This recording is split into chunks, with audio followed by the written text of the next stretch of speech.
Hi, and welcome back to Beginner's A to Z of radio controlled planes. In this video we cover E is for elevator. So, what is an elevator?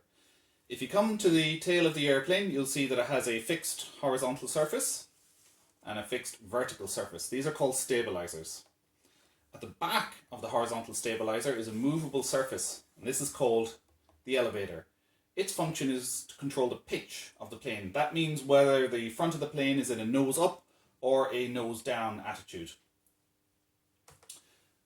To point the nose upwards, you pull the elevator control stick on the right here on your transmitter towards you like this. And to point the nose down, you push the stick away from you like this. So I'll just switch on and show you what that means. So, pulling back on the stick makes the elevator move upwards. This pushes the tail down and raises the nose. And the opposite happens when you push the stick away. So when you push the stick away from you, the elevator moves downwards, pushing the tail up and lowering the nose.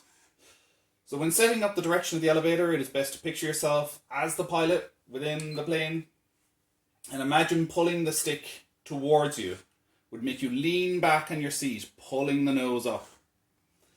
Elevators are used in conjunction with the rudder or ailerons when making a turn to maintain attitude and altitude during the turn and also get the plane to bank during the turn.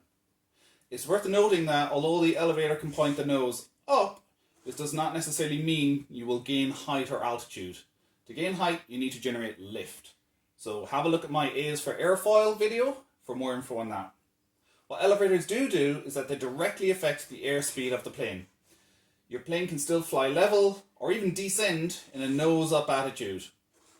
And with a nose down attitude, the plane will enter a dive, gaining airspeed thanks to our old friend or enemy, gravity. So thank you for watching and stay tuned for the next in the series. Cheerio!